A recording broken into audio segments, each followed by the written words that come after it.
Ever since I put headers on my C5 Corvette, they've pretty much cooked the starter. So I finally got stranded. I got the car started by push starting it. So today I'm finally going to replace that starter. First thing I did was remove the battery cables with a 10 millimeter socket and ratchet. You want to disconnect the negative first, then the positive. Just for reference on that. I didn't do it right here. I rarely do it right. And then when you're putting the battery back in later on, you want to put the positive on first, then the negative afterwards. Next step I did was remove the battery hold down. That's 13 millimeter, I believe. Mine was loose already because I had replaced the battery. Never want to touch both battery posts together with any kind of metal. So be careful right here with your ratchet or your socket.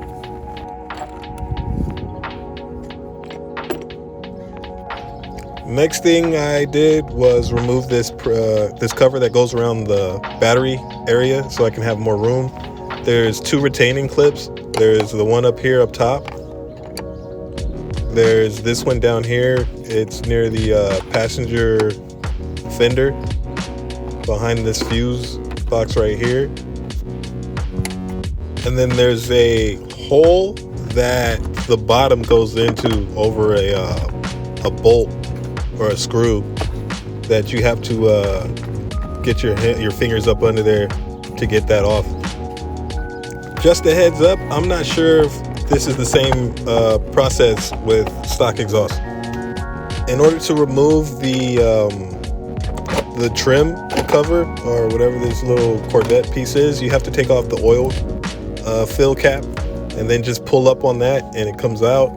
Next thing I did was take off the spark plug wires from the blaster coils. Disregard the air hoses that I have. I have them loose. I haven't got a chance to take off my intake to get rid of those.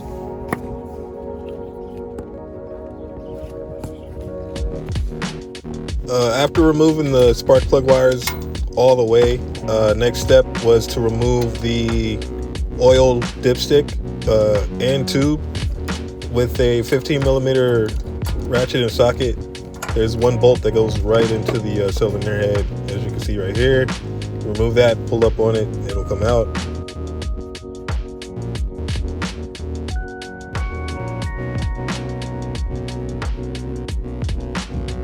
Next, I removed the spark plugs with a spark plug socket 5/8.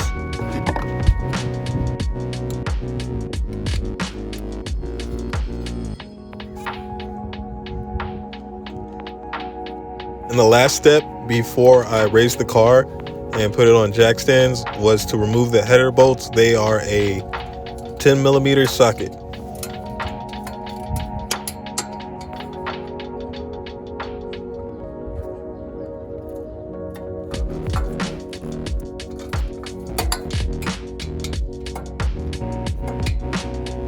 Once I got the car in the air, I could get under it. First thing I did was remove the header from the X pipe. There's two size 14 bolts on my exhaust. I didn't get footage of it, but there's two wires that you need to remove off of the starter on the front. There's a 13 millimeter and a 8 millimeter, I believe. That's the small bolt.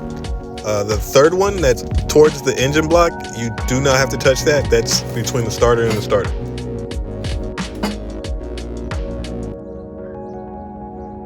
Your car is still equipped with the original starter or the OEM starter.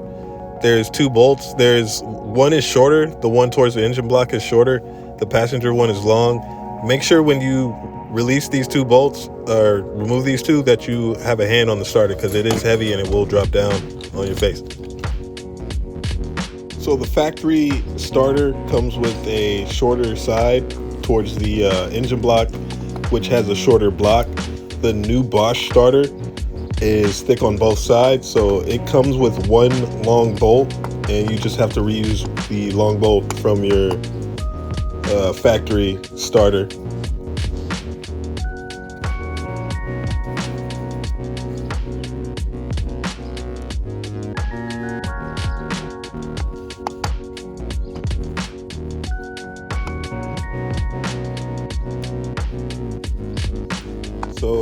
protect this new starter, I got the Lingenfelter heat shield. Here it is. I'll post the part number for it as well in the description. It comes with the heat shield and one metal strap. I wish there was another strap, but it worked. So here it is. This is how it goes. Put that on there. Got a pair of pliers and held that down and pulled it in. I forgot to film a lot right here. Once you, in order to get this starter in, there's a black protective piece that's connected to the engine block with a bolt. You want to take that out and then slide that around your starter and adjust it and mount that in there. That'll help you get that in. Then once you do have it in, once again, the small bolt is an 8, the big one is a 13. Make sure you tighten those up before you start to put everything back together. So I started putting everything back together by putting the header back on, tightening those bolts up.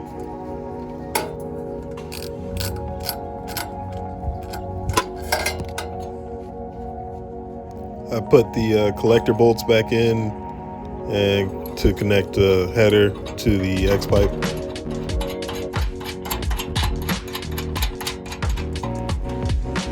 Came up to the top, put back in the spark plugs.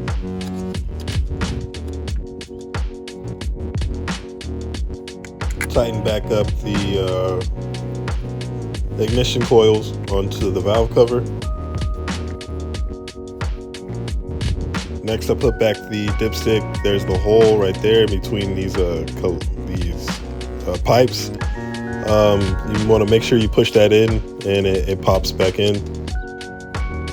Place the spark plug boots back on and wires and connect those back to the ignition coils. Make sure you hear a snap on both ends. Place the plastic wall that goes around the battery and fuse box area back in.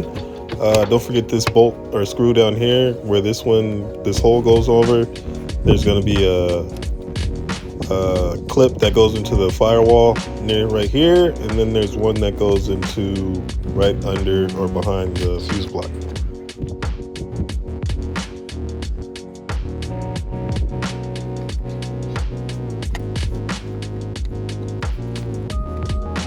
Place the Corvette cover back over the valve covers, the decorative piece. You're going to have to take off your oil fill cap again, and then that snaps right down on.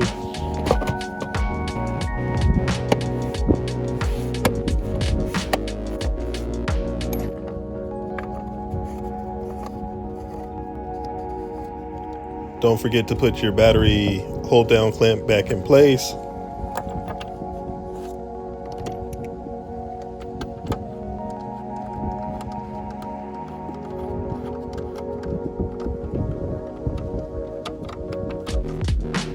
Connect your battery. It should be positive side first, then negative.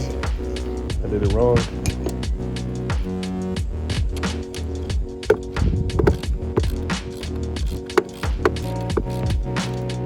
And now you're ready to test drive or test start your car. Make sure it starts. If everything went right, she'll turn on.